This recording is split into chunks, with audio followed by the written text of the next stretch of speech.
Have you ever heard someone say, hey, I have a sealed copy of Madden 11? Of course not, because you aren't insane like me. Sealed video games? More like I'm filing a restraining order as we speak. The video game. And it's sealed too? Now, why don't I like sealed games? I don't know, why do you like Satan? In order to talk about sealed games, we need to discuss the basics of video game condition, or how customers treat their video games. I use mine as a football. So first we have the, like, new games. These are games that aren't sealed, but more so look like they were just opened. So what is the best example I can show you for this? Bet you didn't expect that, atheists. Yeah, you probably thought it would be one of my Nintendo Switch games that I bought and unsealed myself. Nope, it's FlingSmash. So I went on eBay one day and bought a copy of FlingSmash. But for some reason, the seller gave me this perfect condition game case. Literally everything is spotless. The front is as smooth as butter. The manuals look like they were printed 2 days ago. I don't know who sent me this, but thanks, I guess. This is the standard I want from all of my games. I want to wake up and feel good about myself. Sometimes I pull these games off the shelf just to feel them for a bit. Oh, they feel so good, I almost want to take a bite out of them. Almost. This is probably my favorite game condition.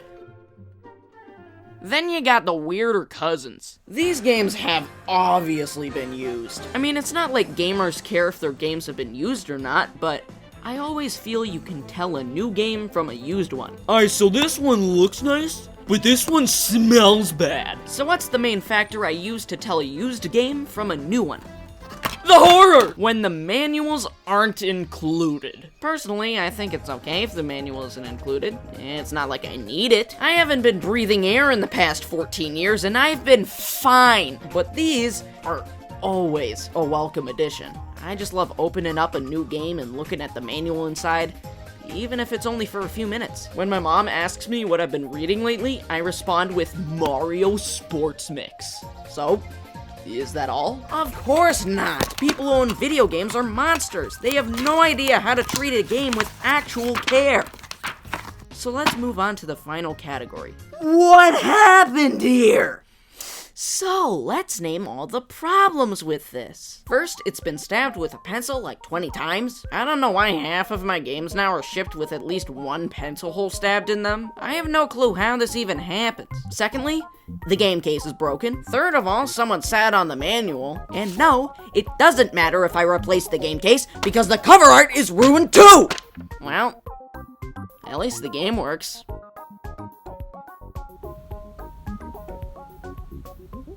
It's a good thing I bought an extra copy. Yeah, so this is probably the definition of not ideal. Like, come on, my Hyrule Warriors on 3DS has a soda stain on it.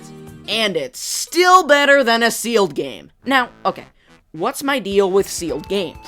You can't play the game! At least with the terrible condition games, they still work. Bad example, but if I buy a game, I want to play it. That's kinda the point of buying games. It's like watching a movie. You are playing it because it will be a fun experience. So why would you keep it on a shelf? Is it for a souvenir? Because you really want to show people that you didn't open Fire Emblem 3 Houses. No. The main appeal of buying sealed games, and therefore keeping them sealed, is to sell them later for a huge profit. But here's the thing, most of the time that doesn't happen. A lot of the time, new video game releases drop in price, so the sealed version of the game gets cheaper. If you want to sell a new video game, you have to be 100% certain that it will not drop in value. You also need to decide how long you're gonna hold on to it. Do you keep your Sonic Mega Collection on GameCube for another 20 years, or do you sell it now? Or the game will suddenly drop in value by like $20. That probably pissed someone off. I guess if you really don't trust anyone, sealed games are a guaranteed method to get the case, manual, inserts, and every little part inside, so you don't get scammed. Or is it? You order a sealed game online, everything is going fine, it finally comes in the mail, and they catfish you. Many so-called sealed games are actually resealed. The sucker bought it for the used price, slapped some shrink wrap on it, and sold it for the sealed price. This is how you get on a list. I hate when people do this. I was going to order a sealed Madden 11, so I messaged the guy on eBay and he said, "Oh, don't worry about your package. We'll unseal it so we can clean it out for you and then put the seal back on and ship it to you like new." No! That's not how that works, Jim! You can immediately tell when a game is resealed. For example, the Wii U and 3DS games have this factory-sealed flap that you can rip open and get the game out from its prison of plastic. It's some neat stuff. Speaking of 3DS, so this is Chibi-Robo Ziplash. Can you tell? Oh shoot, this is a video game? This is an interesting anomaly. So Chibi-Robo Ziplash is notoriously known as the game that sold 0 copies. The game is most likely still rotting in your Walmart clearance bin. So one day I found a brand new copy selling for $4. I immediately bought it and realized it was selling for less than the used price. I thought that was pretty funny, but there's something else about this. There is a used sticker on it. What? That means that this game has been in possession of multiple owners, and none of them opened the game. But that leaves an interesting question. When do you open these games? I mean, some people just buy sealed games because they want to, but I consider those who sell more than decade-old games to be the scum of the earth. Like, come on, that's illegal! So overall, I think sealed games, they're fine. I think there are still positives about sealed games, just like how there are positives about Wii Ski. That was a joke. I can see how they benefit the market, and people genuinely want to collect the graded video games when having them sealed just isn't enough. In order to grade a game, you have to have a sealed game, ship it to a company, have them professionally review your sealed copy of Madden 11, and then they ship it back to you with a number on it. Yeah, so this one has a huge chunk of the game case broken, so we'll go ahead and give it a 9.8. Oh, but this one has a middle school dentist, so that one definitely gets a 3.4. Just like the American education system. So let me list all of the reasons why this stinks. Okay, maybe a bit more brief. 1, it is expensive to grade games.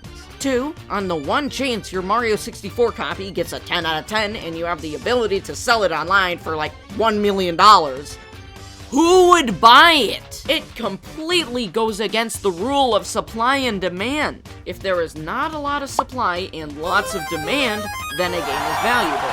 If there is a lot of supply and very little demand, then you get a case of the Chibi-Robo. So, while there is only one of this item that you are selling, there is no demand. Who is going out of their way to buy a stupid Nintendo game for $1 million? Hey, you don't count. And number 3, that. So, basically, used games smell bad, sealed games are unnecessary, and graded games cost your soul to buy. But technically that can be said for sealed games as well. The only good option is to find a copy of a game that looks like it has never been used. All you have to do is not get scammed. This looks nothing like the pictures. Well, I think I've come around on sealed games. They aren't nearly as bad as I thought, and besides, anything that has Bakugan on it gets my vote. It's for science, you wouldn't get it.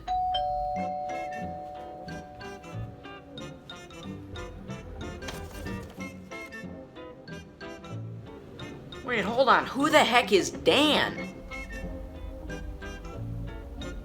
Okay, fine, I'll open it. No, I can't. What if it's something scary, like a rhinoceros? Or Wii Ski? Well, there's only one way to find out. Wait a second. This is in the shape of... It's in the